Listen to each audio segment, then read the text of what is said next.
Previously on agentpalmer.com, 2021 is the summer of soccer. 3 riders reach or surpass Merkx records and more from the 2021 Tour de France. And if you haven't yet followed my previous guest, Anthony, on Twitter or YouTube, what are you waiting for? This is the Palmer Files, episode 50, with Sybil Stershic, a woman who I have known my entire life as Mom.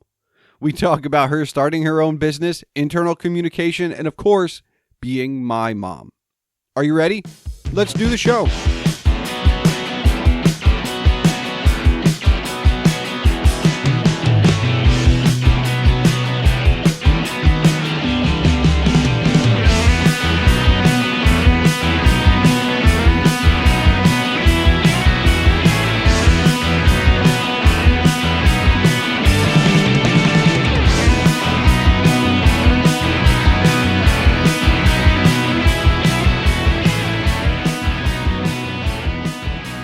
Hello and welcome to the Palmer Files. I'm your host, Jason Stershic, also known as Agent Palmer, and on this 50th episode is a very special guest, Sybil Stershic, known to me as Mom.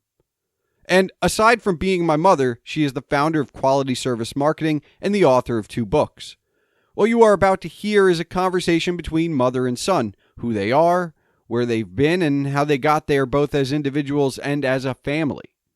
A small disclaimer for the episode. My mother uses a now outdated word when she refers to working with children who have intellectual disabilities. Neither she nor I meant any offense.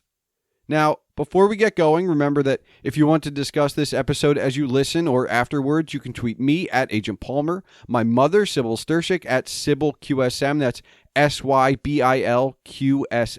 and this show at the Palmer Files. For all things Sybil, you can visit qualityservicemarketing.com to read about what she does, learn about internal marketing, and get more info on the 2 books she wrote. Email can be sent to this show at thepalmerfiles@gmail.com. And remember, your home for all things Agent Palmer is agentpalmer.com. So without further ado, I present to you a conversation with my mom.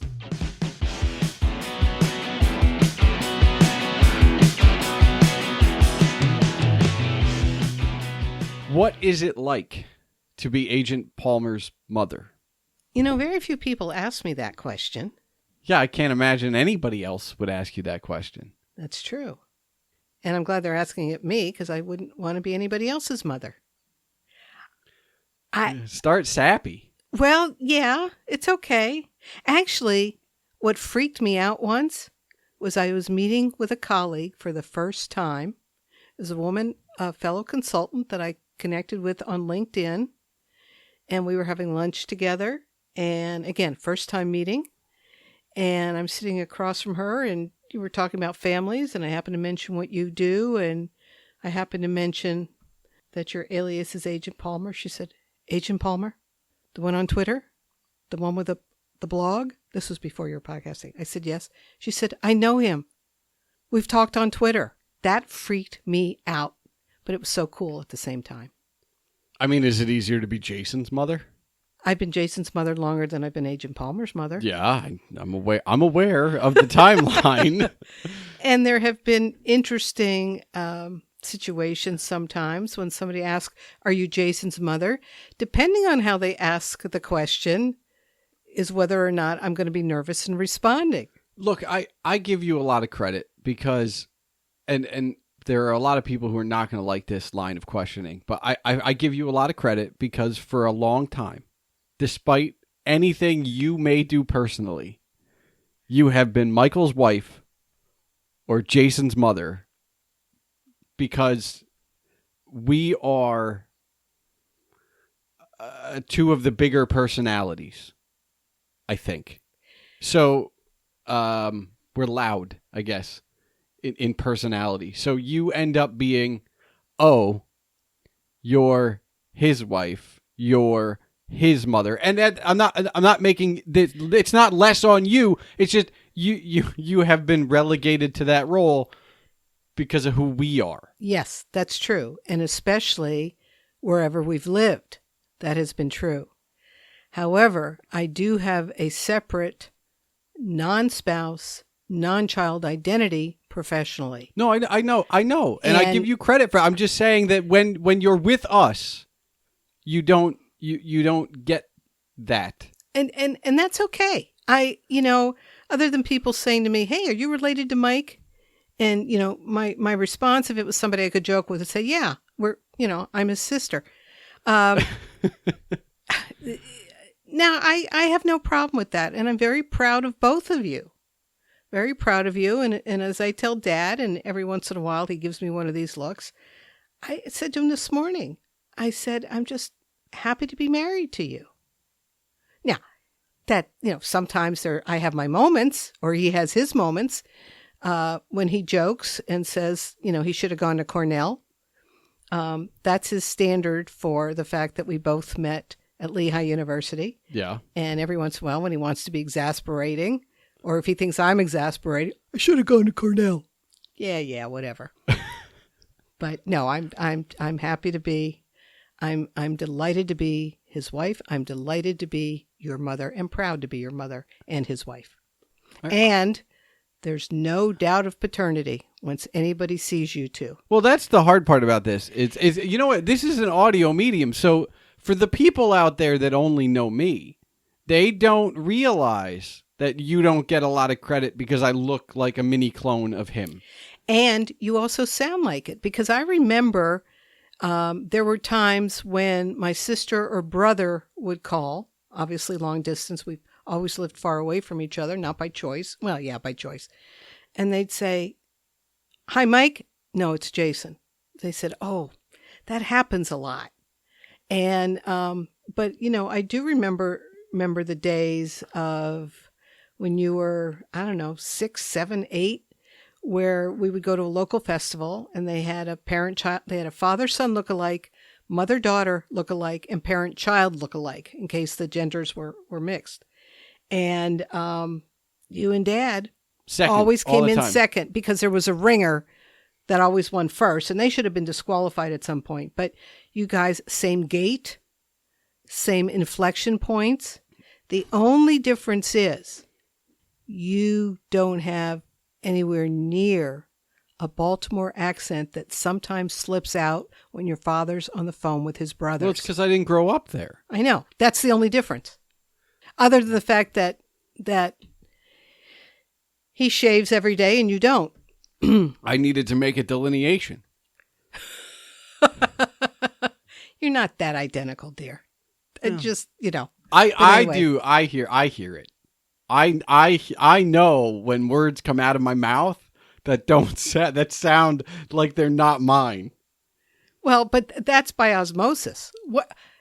Give me a for instance. I don't know. Like it's as it's happening. Like I know when we worked together, I would say things in my head. I would be like, "That doesn't sound like me." Like I'm saying the words, but it doesn't sound like me. Now, what's interesting is that's where I am impressed with how you handled that, because that could not have been easy for you to work with him. And his son, and I know he did everything above board. He let the board know that you were applying for a job. The decision was not his, and he was okay with the person making the decision, whether they would have hired you or not. He kept all that above board and was completely transparent about it. But it had to be tough for you because there were, I think, sometimes subtle expectations among people in the community, whether they liked Dad or maybe didn't like Dad. Did you ever get that sense?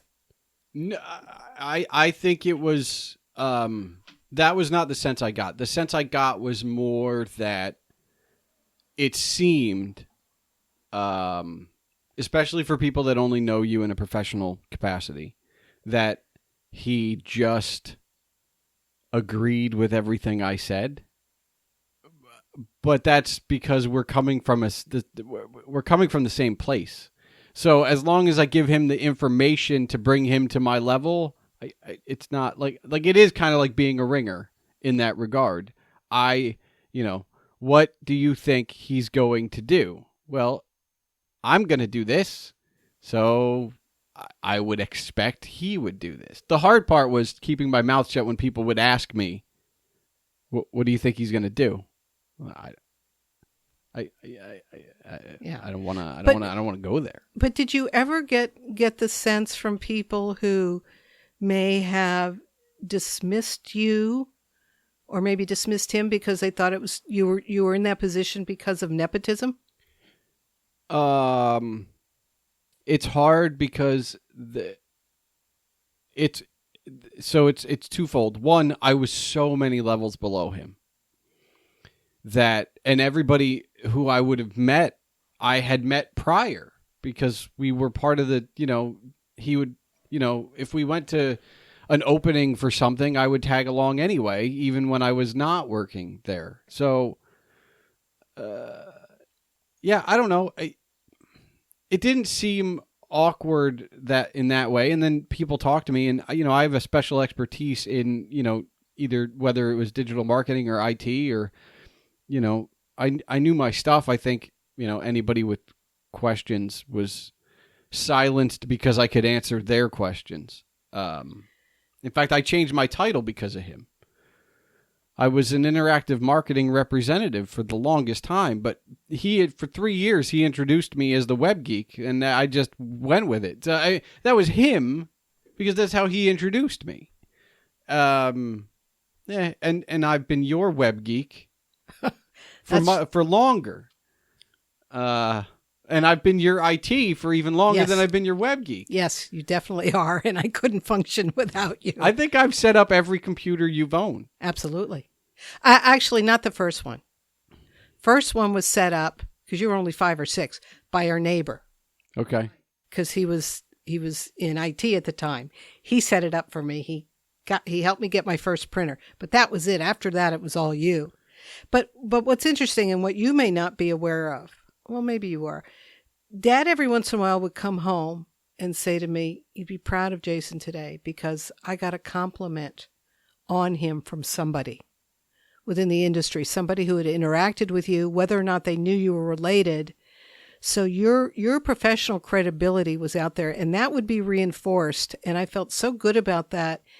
And I know Dad was always good at giving reinforcement to all the employees when they deserved it.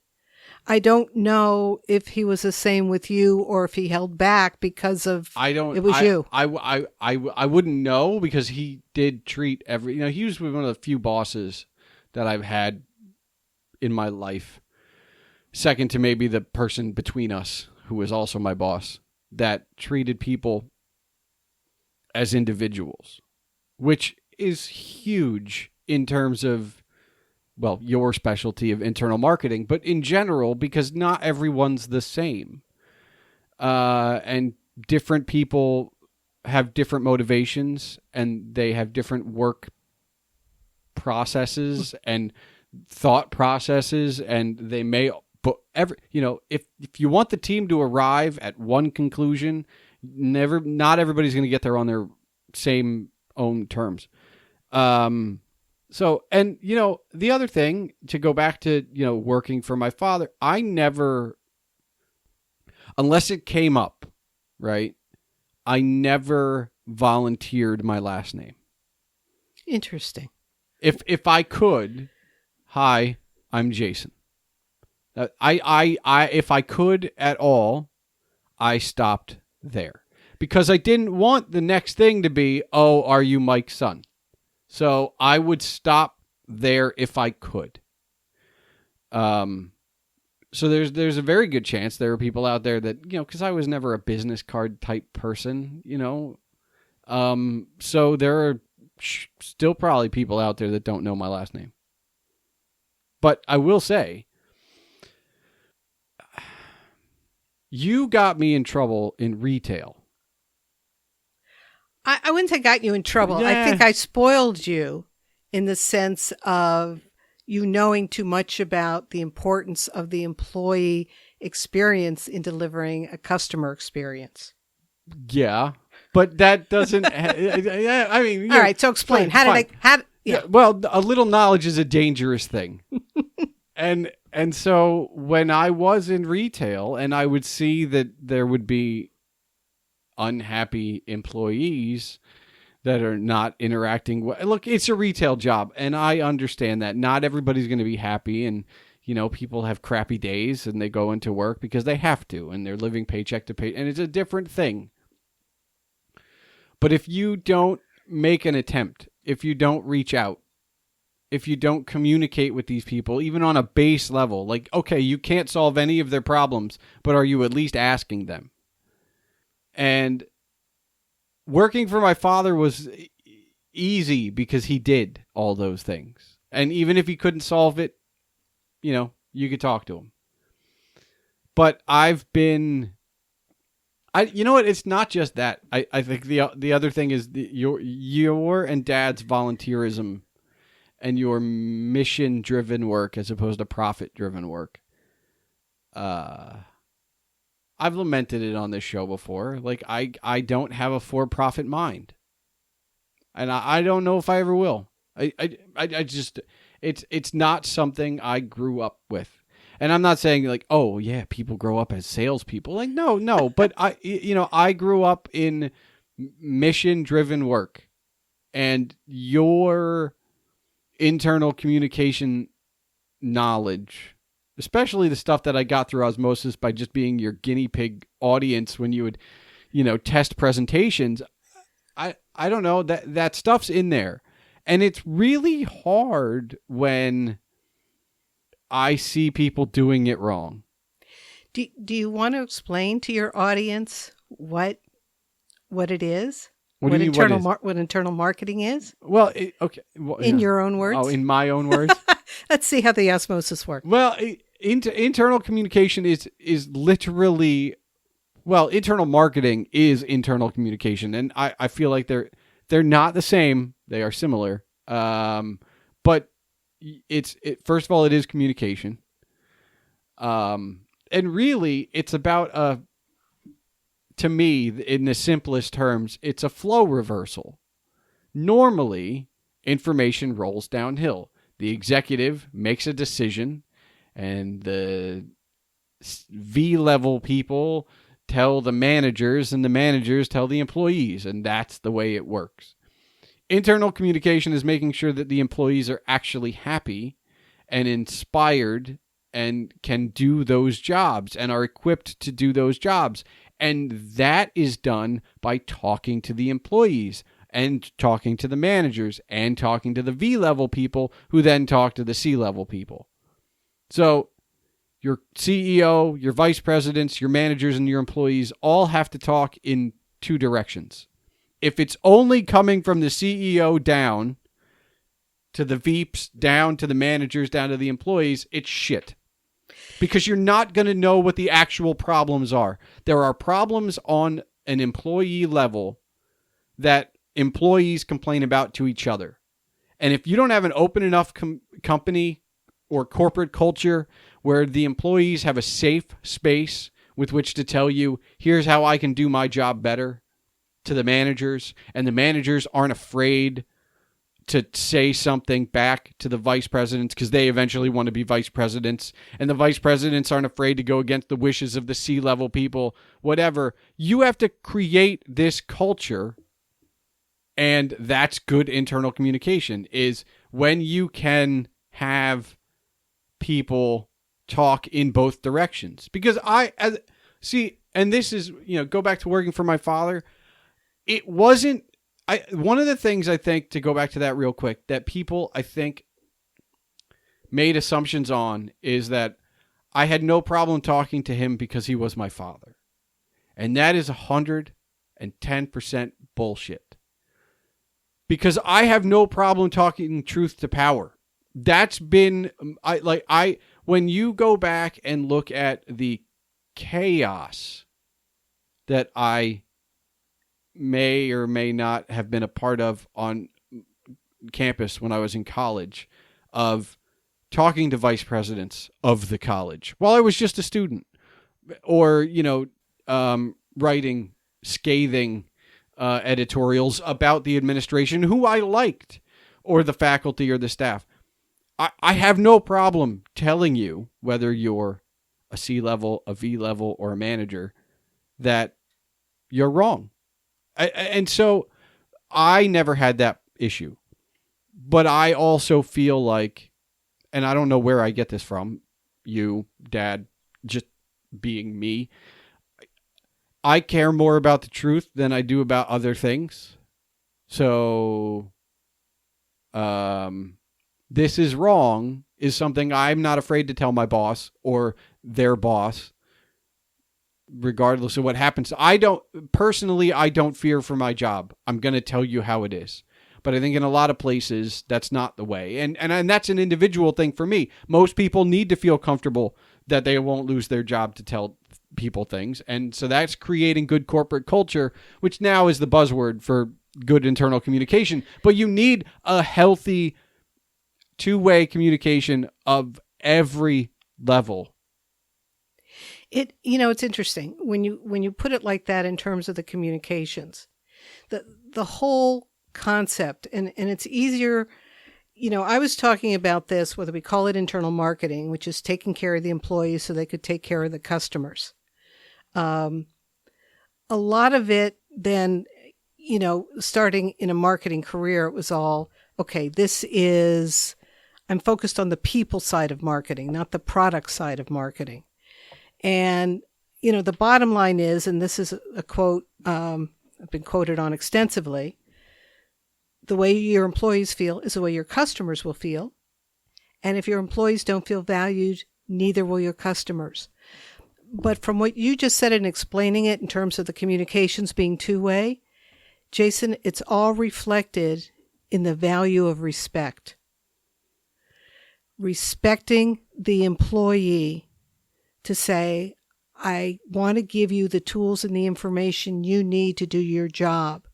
And that includes having access to information, access to management decisions, not to influence the decisions necessarily, but to understand why a decision was made. Because you can't expect an employee to act on rules and regulations unless they're grounded in why it makes sense and why it's important.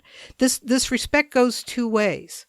The other thing is, and I'm going to take this a little bit about... Well, hold on. Real quick. I got in trouble in retail because I told my boss, the manager of the store, certain things. I was never afraid to walk into his office and be like, this is crap. And I knew his hands were tied because this is a big corporate company, and I understand that there's only so much control he has. And I'm not going to corporate. And, I will talk to corporate when they come in the building, and I'll write an email if I need to. But, I'm just a peon in this. I'm not an assistant manager or anything. And I feel like there were people that were afraid of me because I appeared to have a close relationship with the boss. The boss didn't necessarily like me. There were assistant managers that came and went that appreciated my knowledge, and there were some that didn't. Respect is one thing. But it depends on what you respect, right? Do you respect the institution or the person? I don't think you can have respect for the institution unless you have respect for the person. Now it's interesting. One of the things I'm thinking about is, and I'm going to stereotype an only child, as you are, my first, my last, my only, my middle child, my oldest child, my youngest child. There's something to be said, though, for an only child being exposed to adults more than children. You were never, ever uncomfortable talking to adults, whereas your peers and big families may not have been that way. So, that is part of it, Jason. I have to point that out. And Dad and I have always talked about that. We took it with you. And again, unless you were at a family event with your cousins or you were in daycare or school, on a regular basis, you were not around a lot of kids. So you had exposure to adults. You were expected to be respectful in the sense of, okay, Jason, we're going to this museum opening or we're going to this fundraiser, and you may not have been happy about it and you sucked it up, but, there's always, there's Jason. But people found they could engage you and you would engage back with them. And it wasn't patronizing, and you could engage in almost adult conversation at a young age. I think that has a lot to do with it that you may not be conscious of. But the other thing is respect is big. I learned that from my parents. You learned that from Dad and me. You learned it from your grandparents on both sides. And it was kind of unspoken. Although I do remember once having this conversation with my mother when we were at loggerheads at one point, saying, respect is not given, it is earned. You cannot automatically expect to be respected just because who you are or what your title is. Let's talk about your mother for a moment. Oh, yes. Let's do. I feel like the moment I earned the most respect for her is the moment that I offended her the most. Because... And what did she do? You have to, you don't have to say the whole thing, right, but you do have to explain it. It relates, right? Like, I told truth to a teacher who did not like that truth. And I refused to go into any further details. But I plead the fifth on the rest. But she also did not, she was also very defensive about it. She did not take criticism well. No. And especially from a student. So I told the story of this encounter to Bubby, your mother.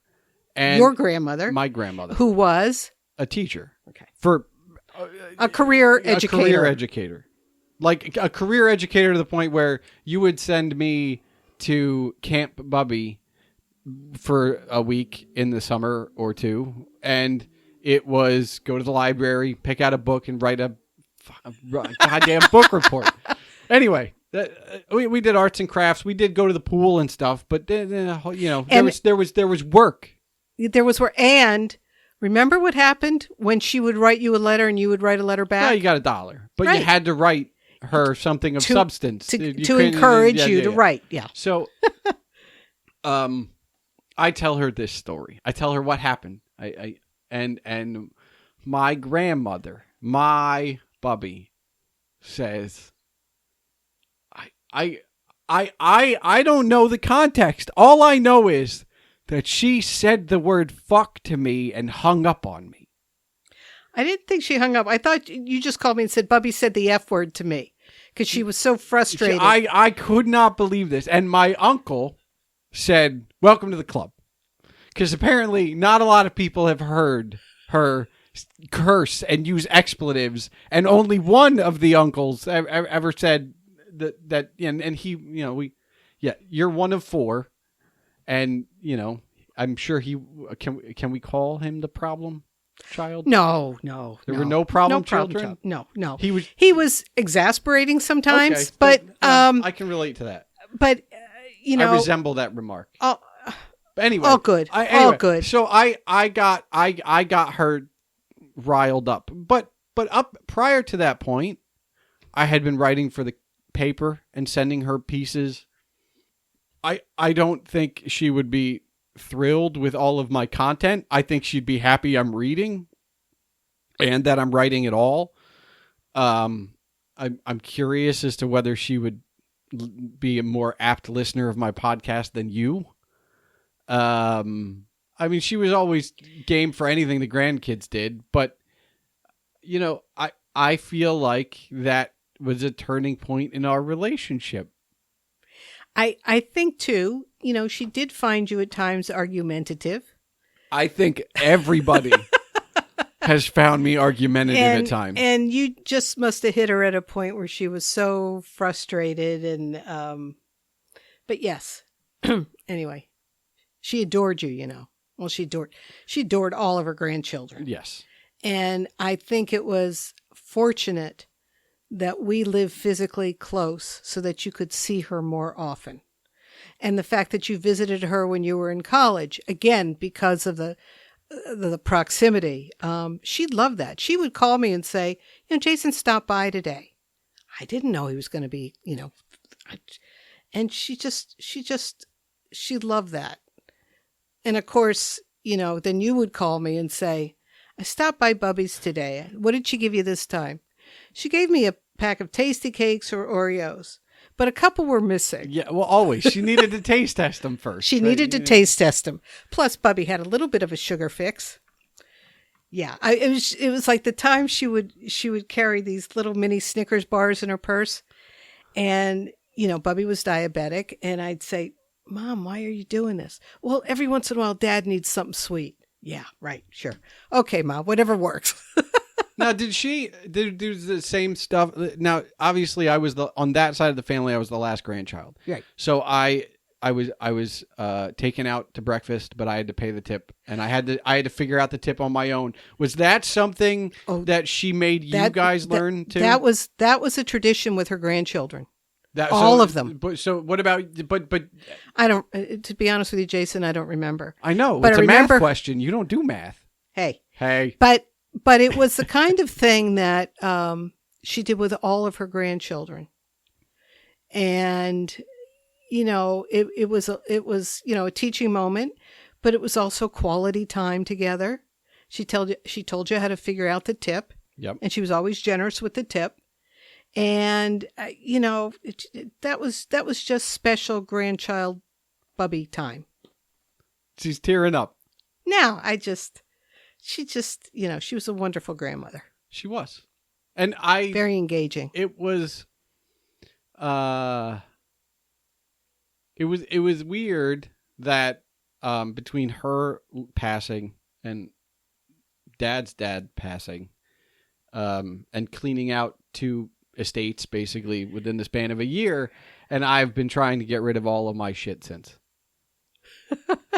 Yes, well, so did Dad and I, because when Dad and I had to, clean out his father's condo and then, my parents' home, we kept saying we don't want Jason to have to do this, and I don't want to have to do this for myself. Like it was because as much as we've gotten rid of, we still have stuff for you, and you know how I make buying decisions these days. Well, Jason will like this. Because I tease people about this. I said, we're empty nest. Well, Dad's retired. I'm not there yet. I still enjoy working. But it's, we don't need stuff. But every once in a while, if there's something I see that I really want, the common sense says to me, if you buy it now, it's going to be Jason's problem later. However, he might like it. No. Okay. If you manage to say something to tick me off, I'll say, "Oh, I think I'll buy it and make it be his problem." Oh.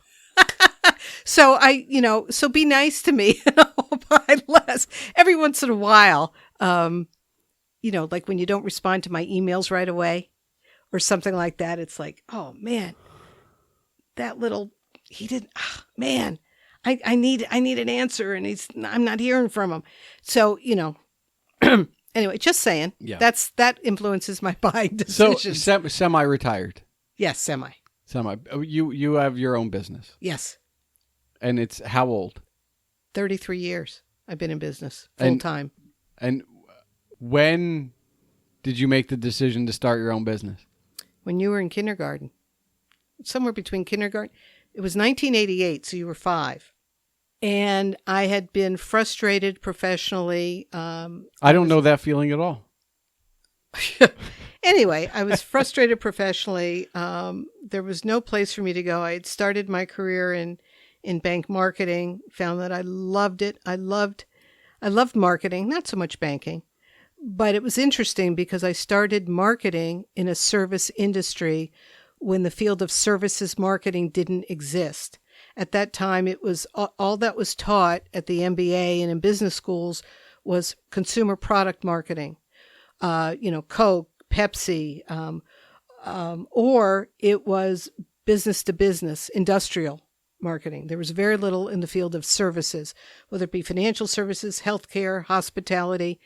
And the field was just starting as I was getting into it. And I was very fortunate through my association with the American Marketing Association to get to know several professional academics who had started in that field and see it as it developed.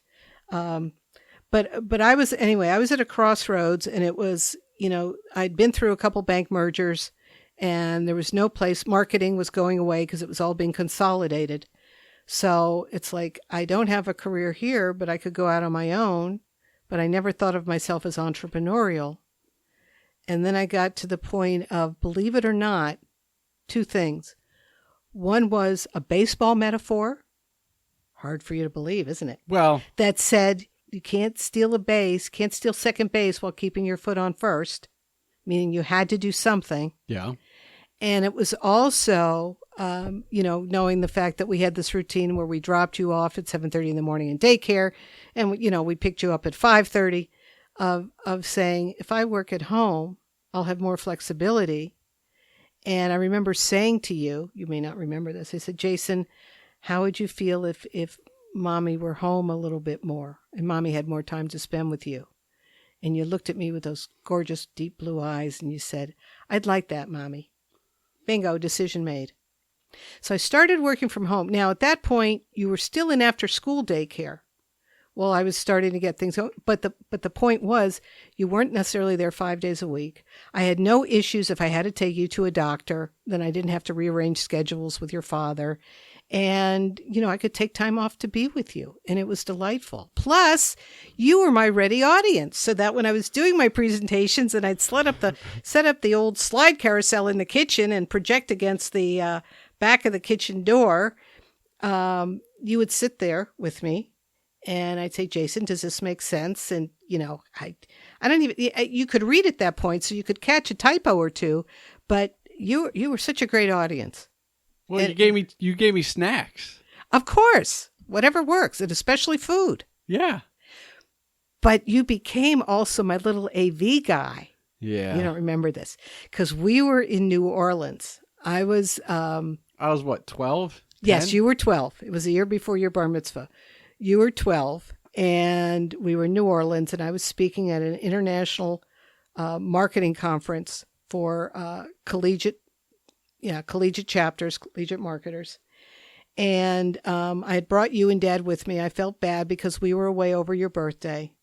So I brought you and Dad with me. And Dad, I remember I was setting up for my presentation, and I had a problem with either the mic or the recording device. And you went around to get the conference planner to say, my mom needs help. She needs AV help. Or you were my helper. It was great. But I've been helping you in AV since. Oh, absolutely. And AV in fact, and anything technical. I think one of the last speaking engagements of yours that I was at, I ran IT for. That's right. That was for your old organization. Yeah. Your former organization. Yep. So I am an only child. Not by choice. Okay. And it'll be my regret that I was unable to have more children. Not because you weren't enough.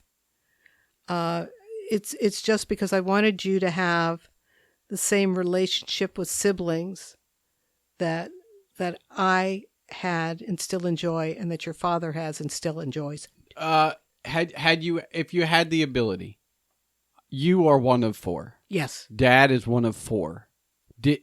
I'm obviously one of 1, and there were other attempts, but would you have had 4? No way.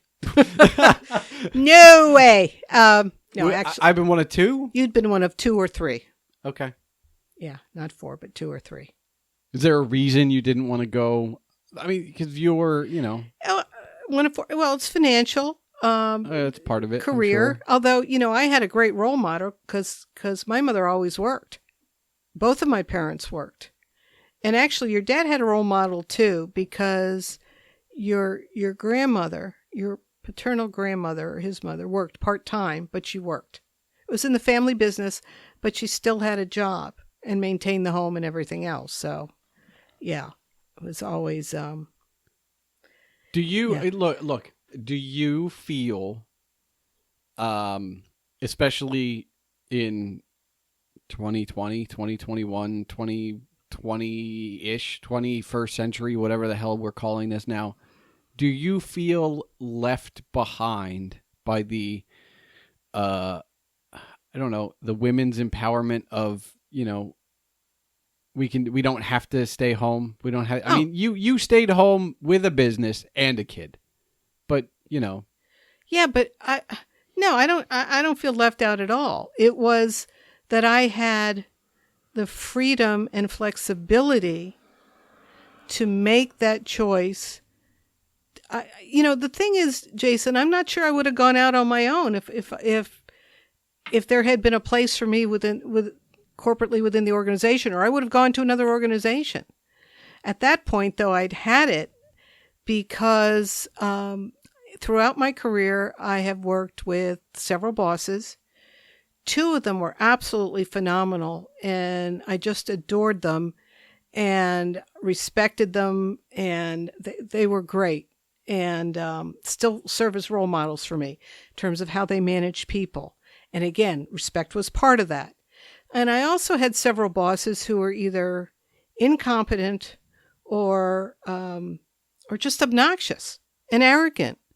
And I just, I had been in toxic situations, and I didn't want to do that anymore. So, part of it is I joke as being self-employed is the fact that I work for someone I respect. But it's also true. And it's one thing they don't tell you in business schools, which is there are a lot of a-holes out there that you're going to find yourself working for. Now, you have to respect the position they're in because they're the ones who sign your paycheck, but you don't have to respect them as individuals. Now, that doesn't mean you still have to work for them. You still have to work for them. So, it's called bite your tongue, update your resume, and start looking for something else. In the meantime, there's a lot you can learn from them in how not to manage and deal with people. Well, I think, and that's valuable. I could write an entire book so one of the things about retail management is that when you hit store manager level, you're fairly secure. But when you're an assistant, especially in retail, you end up with different kinds of assistants before you're like just the assistant manager. So you go where you have to in order to be able to move up. And it's a game. And the people that played the game the best were the worst in terms of talking to actual, like the people who played the game the best didn't acknowledge employees as people. Those were the people that moved around the fastest. They told they told corporate what they wanted to hear. They would do, they would put in the 70 or 80 or not. They would put in the extra time to get the results they needed in order to get the hell out of there and move to wherever they wanted to be. And the good assistants and assistant managers that would talk to you and would sympathize with you and would do the work with you instead of, just throwing you to the wolves, they always got passed over. Well, it's interesting. It's sad that they got passed over. It was sad unfortunate for them. Yeah, it's great for me. But it was great for the people because the thing is, you don't want the people who are toxic or who are ill-equipped to deal with people, to deal with employees. You don't want them sticking around. So it's okay to move them around. And kind of, unfortunately, you spread out the damage, but you also minimize it in terms of burnout. What was your first job? Beyond babysitting, I worked 2 first jobs that I remember. I don't know which came first. One was working at a family restaurant that had soft serve ice cream, and I was in the soft serve area where we made the desserts for the people in the restaurant, and also did the takeout. Okay. The other thing is I was a grocery store checkout clerk at an Acme supermarket. Okay. So yeah, I retail, it's just, and yeah, there could be some customers who were demanding, but that wasn't the issue. I didn't have as much of an issue at Acme other than being on my feet, and it was a hard job because these were the days where you actually had to put in how much, you didn't scan things back then, and if they weren't late, you had to actually put it in, and you had to bag for the customers. That wasn't an option. It was little things like being in a big corporate thing. I had to, believe it or not, I had to pay into the butcher's lobby or I'm not lobby, sorry, union. I had to pay, there were dues coming out of my minimum wage paycheck that went into union.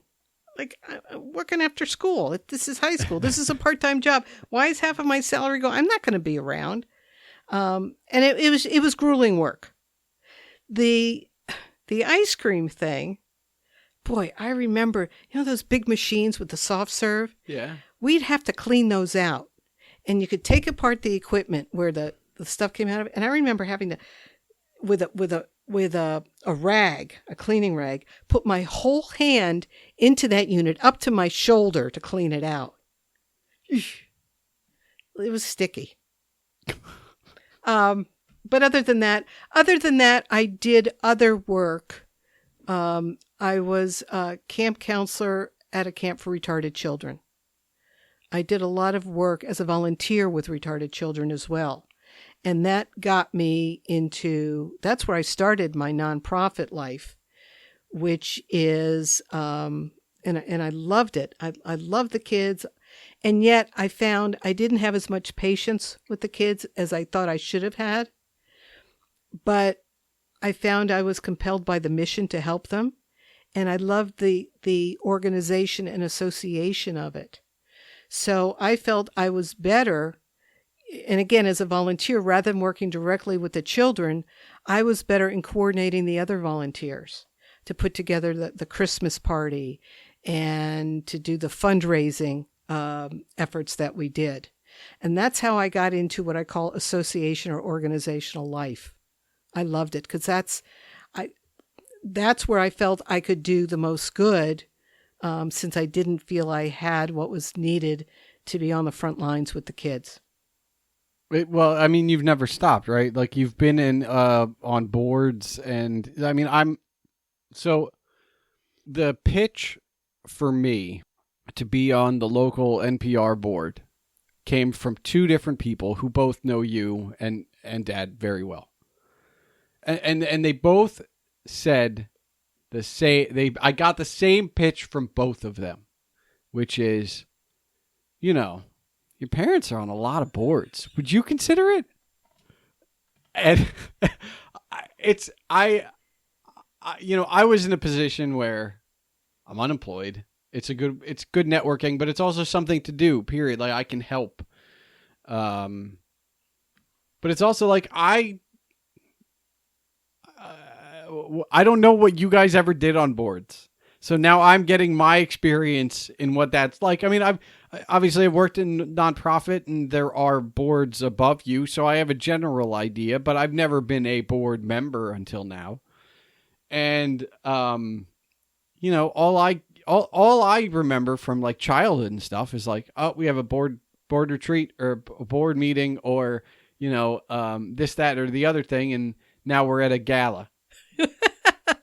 Well, it's interesting because the one thing about being on a board is you learn the importance of governance and respect for governance and what it means in terms of managing an organization and the people. However, Jason, the aspects of internal marketing apply as well. No, I mean, it's no different. It's no different. So you knew that. But the other thing is you don't give yourself enough credit.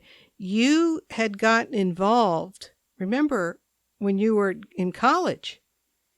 Oh, no, trust me. I remember. And Dad and I were Oh. very proud of that because that's the way you learn, dealing with other people and dealing with conflict and managing other people. But I don't think anything. So there was some controversy in the student government when I wasn't even a part of it, as everyone out there in listening land makes the assumption it was me. It wasn't actually me, but there was some controversy that went through, and I was one of the ships I was one of the captains to try and right the ship. But I remember Robert's rules, and I remember that if you know enough about Robert's rules, or Robert's Rules of Order, I guess, for the full thing. It's not about order. It's about controlled chaos. Because one of the weird things about Robert's Rules of Orders is this goes into parliamentary procedure and like the whole filibuster idea and concept, because the more you know, the more control you have. And if you become and I used to be an expert on Robert's Rules because I wanted to be the chaos guy. And so you use Robert's Rules to your advantage, especially when people don't know them. Or when you know more about the rules than somebody else.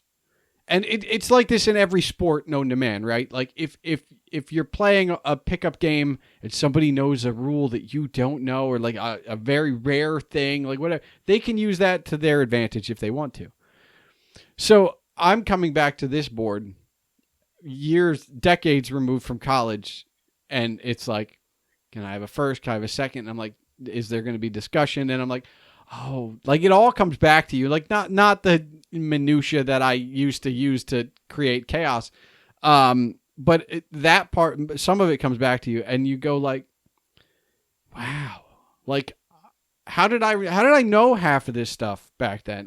I remember in one of the organizations on campus, I rewrote a set of bylaws, and when we talk about internal communication and creating a culture, when you talk about an organization and a board of directors, the bylaws are as important as the culture, because the bylaws establish what you can or cannot do, and they also establish what kind of an organization you're going to be. Are you going to be a concrete, strict, by the book, everything is written down to the last detail, or are you going to have general guidelines in your bylaws that aren't specific, and it's, you're going to let the organization go?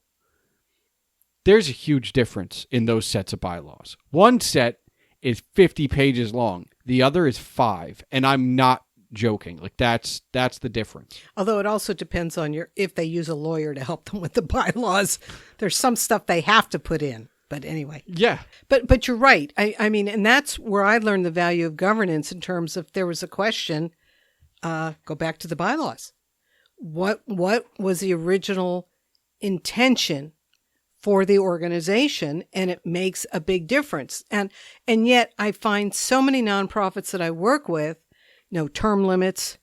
Now, it's a question of either they don't have them in the bylaws, which is a big no-no in my book, or they have them and they ignore them, which is even a bigger no-no. It was the first question I asked about the board was, are there term limits? And that I got... Mixed response? No. I don't. I'm trying to think. I don't know.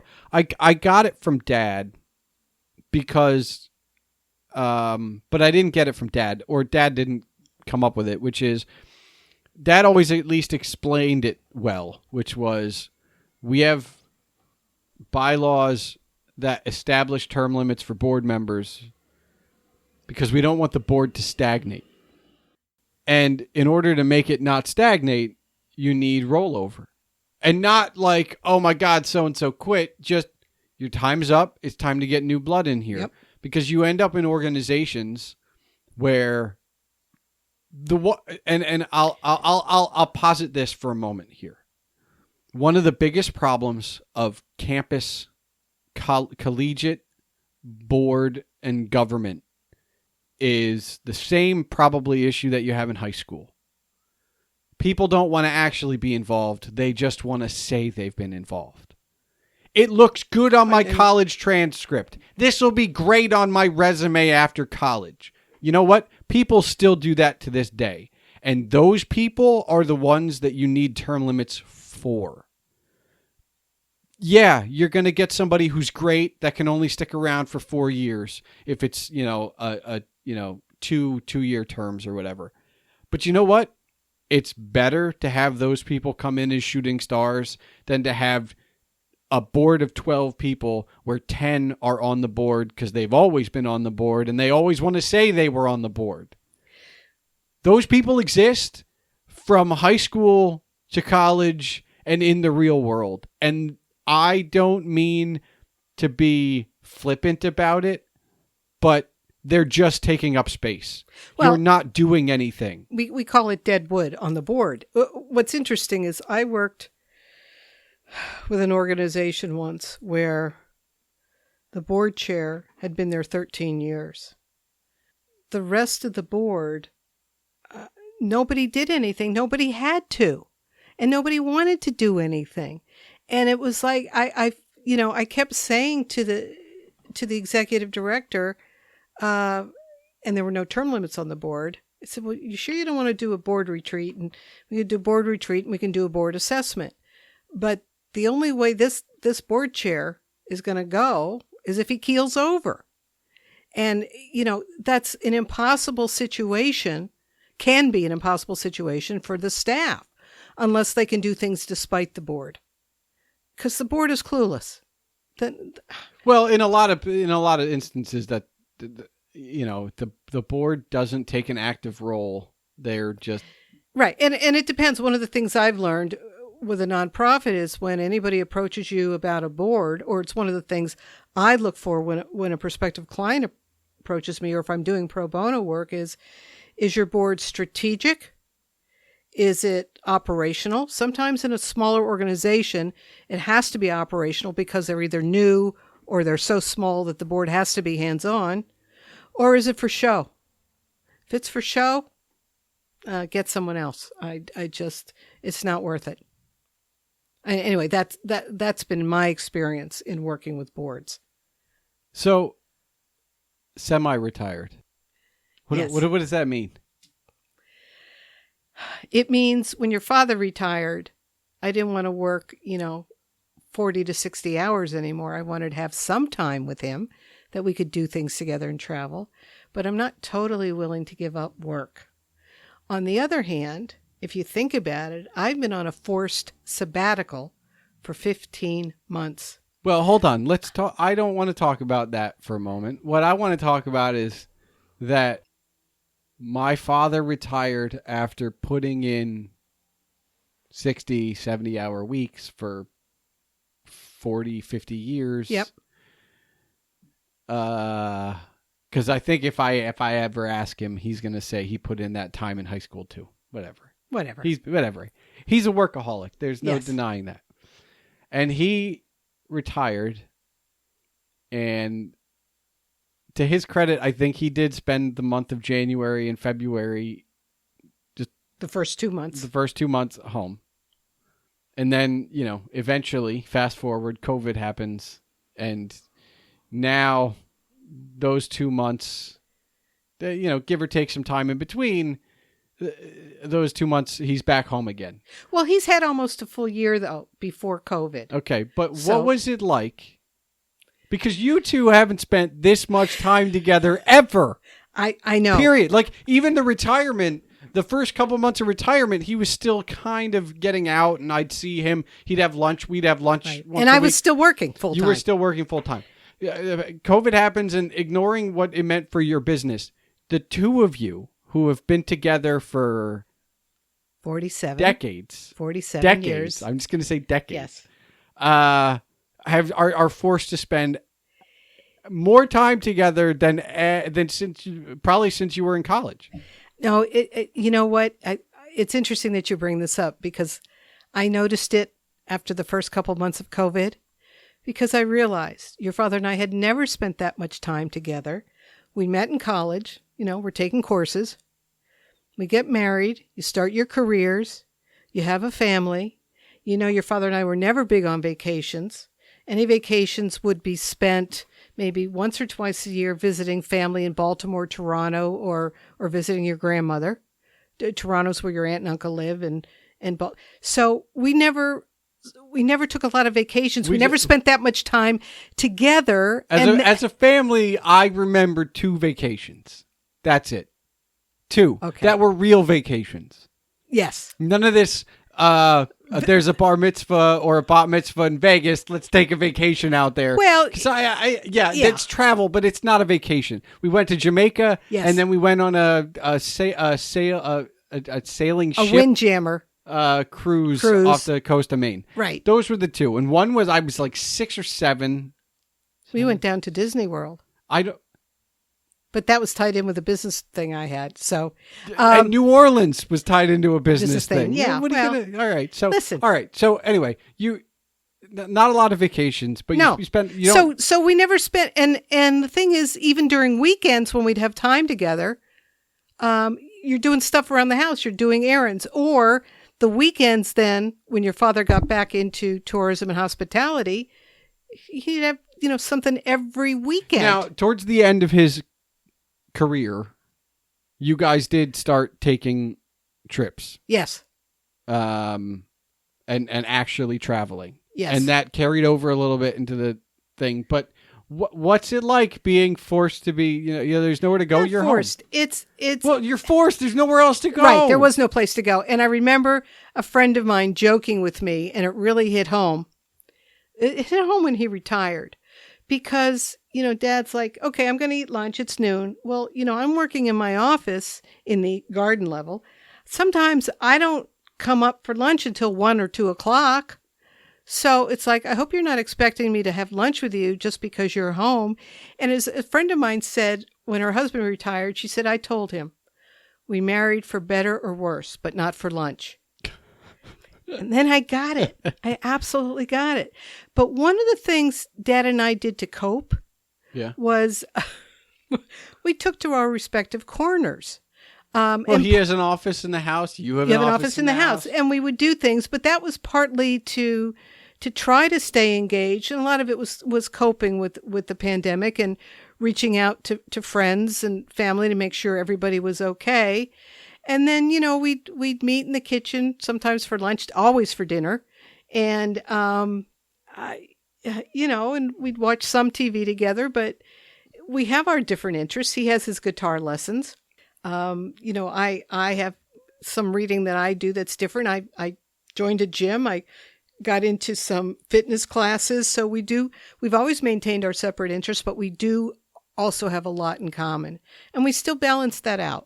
It's always been not equal balance, but we're not on top of each other 24/7 because I'm not sure anybody could cope with that. Even as much as we love each other, you can't do that. And I'm amazed.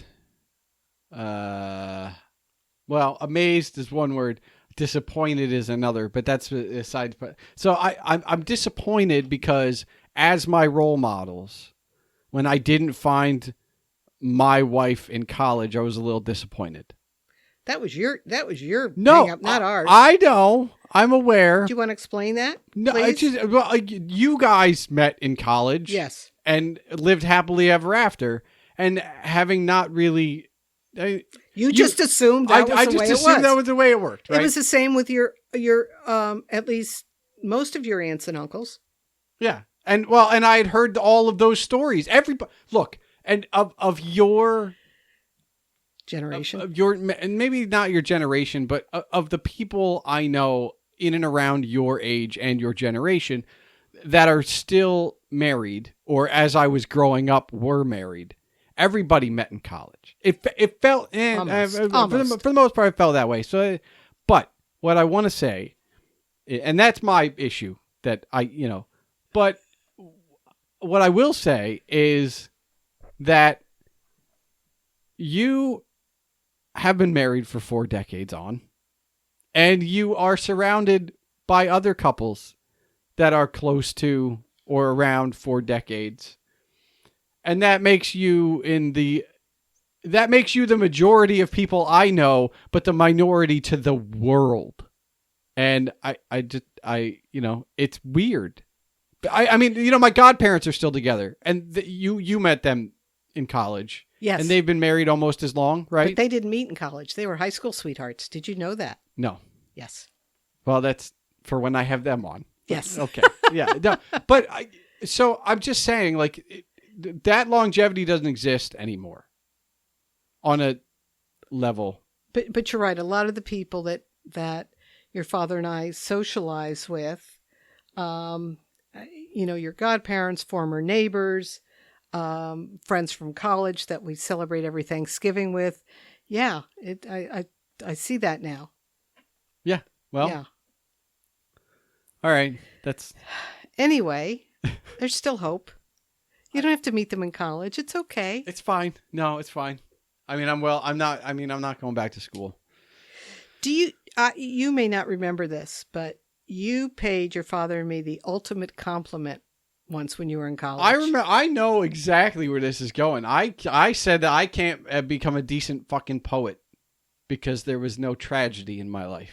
No, actually, it was. I thought that was the compliment. Well, no, it was basically framed in the sense of you were taking an abnormal psychology course and you said you had nothing to contribte.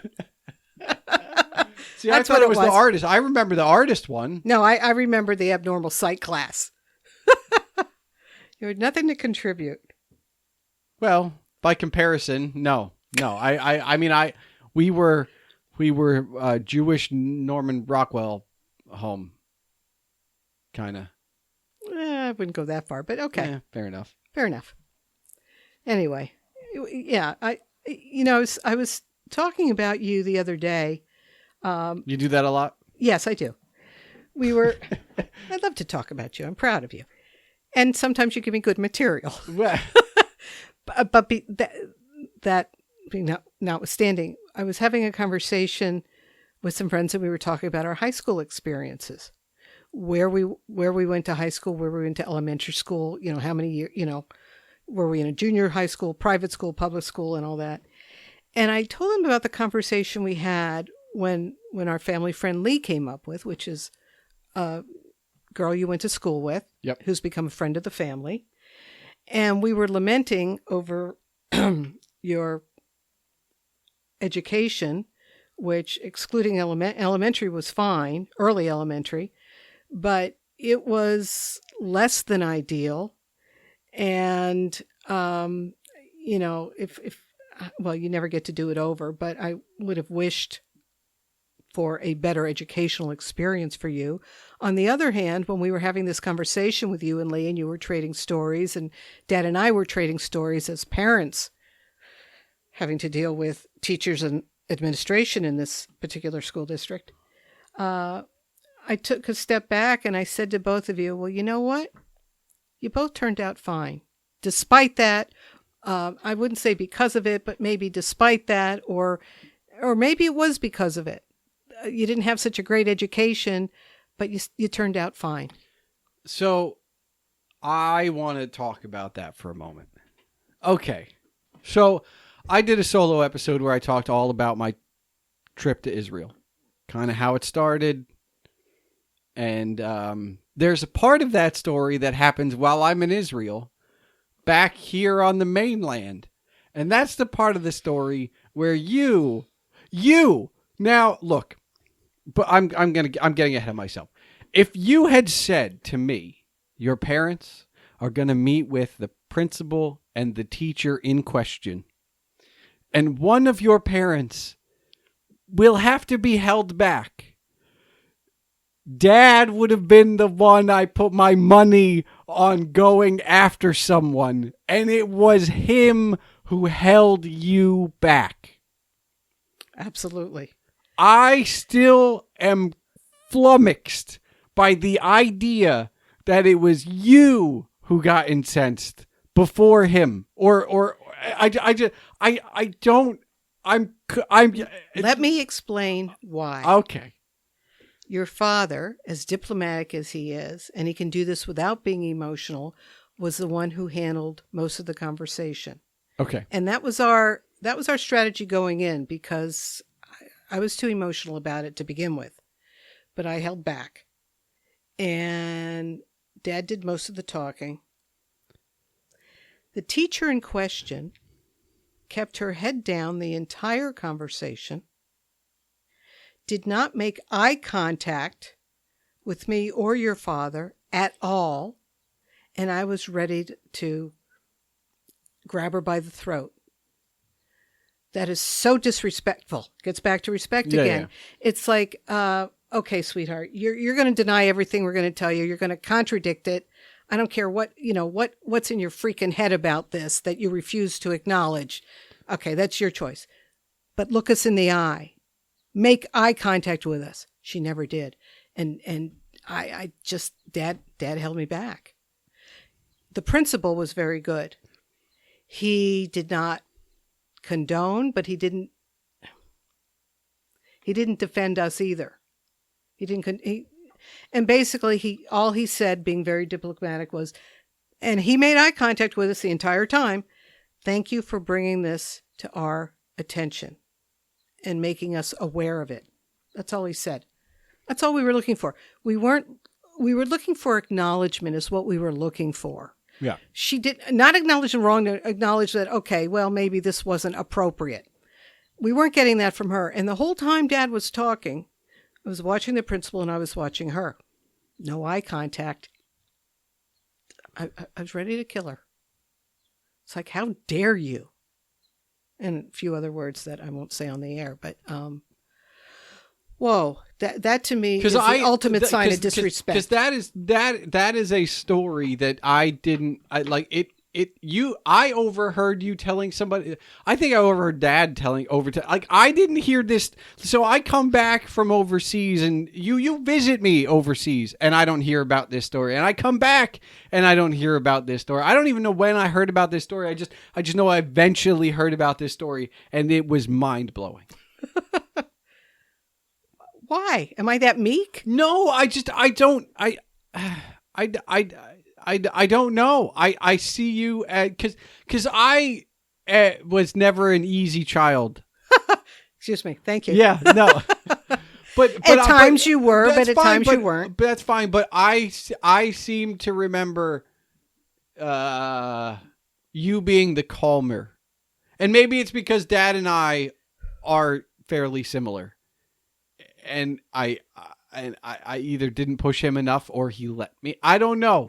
But you always seemed to be the one that was the steadier influence. Not just in terms of temperament. Oh, nothing else. Okay. Just temperament. So the idea of you being the one to be held back, like that is the part that just, because to me, I would have put all my money on Dad. All my money would have been on Dad. And yet, you know, I'm the one who, especially in high school, when you tested us a lot, and Dad wasn't home a lot, and I would go off the deep end sometimes. I mean, I'd become a shrew. I'd become emotional, or else you just blocked it out. Well, first of all, you were immune to guilt. I swore. Being raised in a Jewish home, it's coming up. It's come up on this show. I've said it before. I know, you're Teflon. I would never use guilt. And then when I became a mother, it's like, you know, sometimes you're desperate and you have to try to use it. It never worked. It never worked on you. You were like Teflon.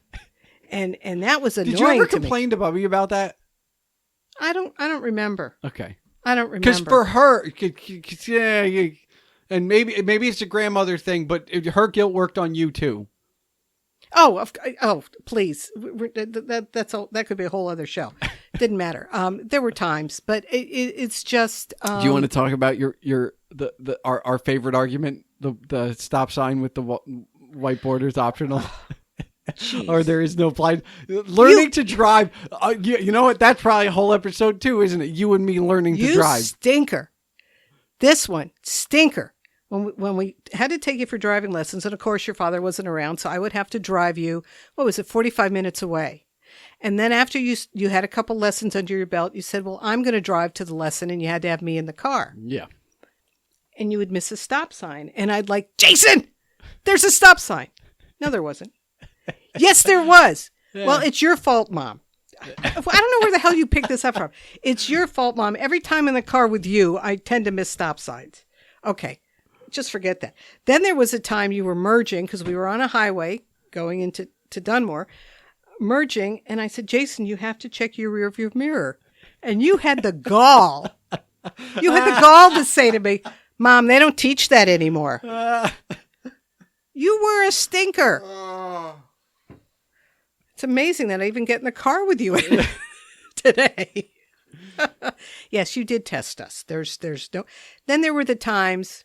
I'm going to get you on this one. What? The Mrs. Barnes story.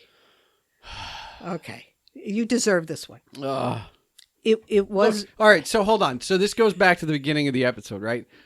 You know, you are Jason's mother and Mike's Mike's wife. And part of that is that we're in Bethlehem, where you guys met, which is where you both started your careers. And you know everybody. And that also extends to me. So when I'm working for Dad again, I can't go anywhere in the Valley. Period. The end. I can't go anywhere, even remotely nearby, where I'm not going to run into somebody who knew me when. Period. The end. So there's a lot of coverage between the two of you. Now this story accentuates that, but I'm just saying, like, it continued. Like this It started when you were born. Yeah. Yes. And now it's Jason is in first grade. Your teacher happens to be Mrs. Barnes, who's the wife of a professor I had at Lehigh. Dad didn't take Professor Barnes' class, but he knew him. So we happened to be at a Lehigh University football game, and we happened to see Professor and Mrs. Barnes, and we go up to chat with them, and we're talking, and, this is great, and, I'm not there, by the way. No, I'm you're not there. Mrs. Barnes, I said to Mrs. Barnes, by the way, I said, look, if you could please do us a favor. Jason just got glasses. And it's been a couple weeks now. We would really appreciate you reinforcing his wearing the glasses so that you notice it and comment on it and compliment him on it, whatever, to reinforce the glasses. This has been, I think you'd had him a couple weeks now. She looked at us quizzically and she said, "What glasses?" Okay. Followed by, she said, "By the way, I never heard a response from you on the note I sent home." Dad and I looked at each other, to which we said, "What note?" So we had it in for you by the time we got home after the football game. And we said, "We understand you haven't been wearing your glasses to school." And you looked at us. "How did you know?" And it's like, and Jason, what happened to the note Mrs. Barnes gave to you to have us sign? I said, "How'd you know that?" He said, "We saw Mrs. Barnes." "You know her?" "Honey, we know everybody." Yep. That was the truth, and it was a threat at the same time. It's like, you're not going to get away with anything. You can't get away with anything. I'd have to move to another country. Yes, you would have to move to another country.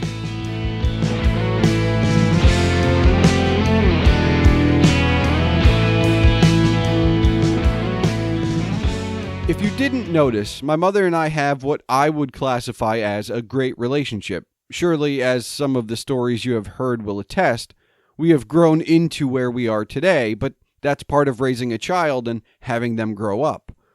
I enjoyed not only having her on the show, but being able to ask her some of those questions, and more than anything, being able to use this platform, this podcast, to introduce her to all of you.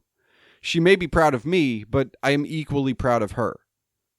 Have you called your mother today? A parent? A grandparent?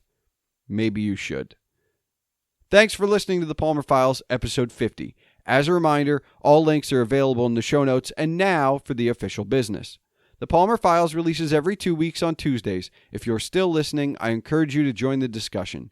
You can tweet me at Agent Palmer, my mother, Sybil Stershic, at SybilQSM, that's SYBILQSM, and this show at The Palmer Files. For all things Sybil, you can visit qualityservicemarketing.com to read about what she does and learn about internal marketing. Email can be sent to this show at thepalmerfiles@gmail.com. And as always, your home for all things Agent Palmer is agentpalmer.com.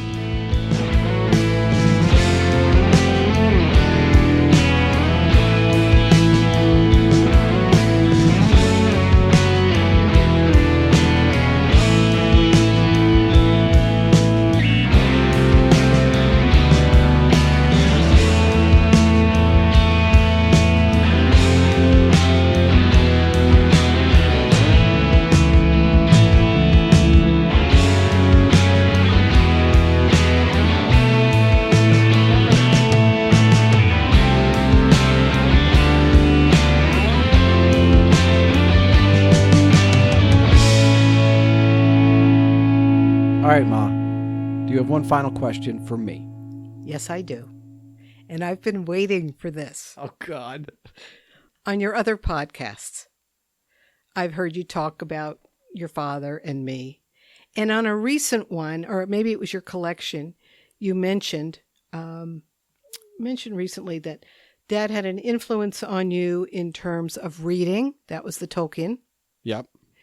And also the influence on making sure you stayed at the end of a movie to watch what happens after the I gave you credit for that. Oh, that was both of us. Okay. Yeah.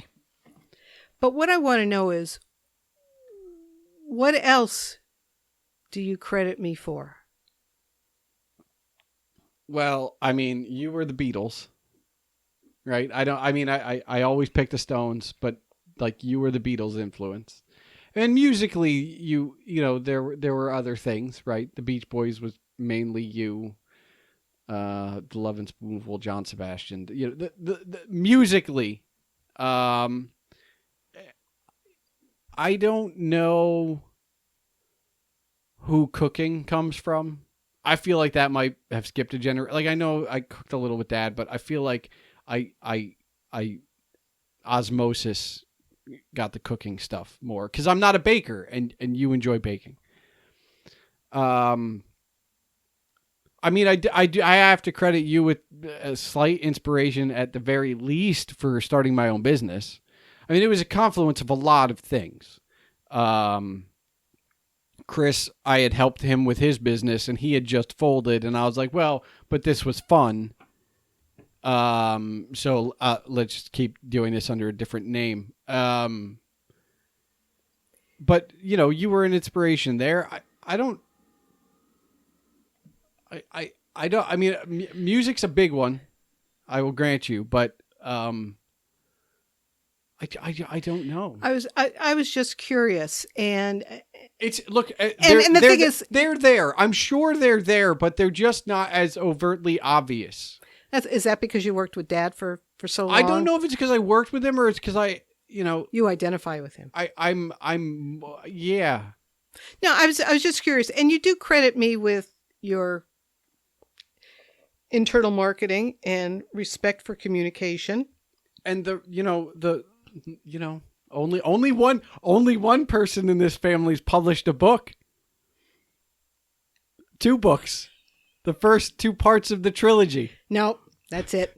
You and your father, when I wrote the first book, you said, when are you going to write the second? And I was ready to shoot you to the moon. And then you wrote the second. I did write the second. And what did we say? When's the third coming out? And I said, that's it.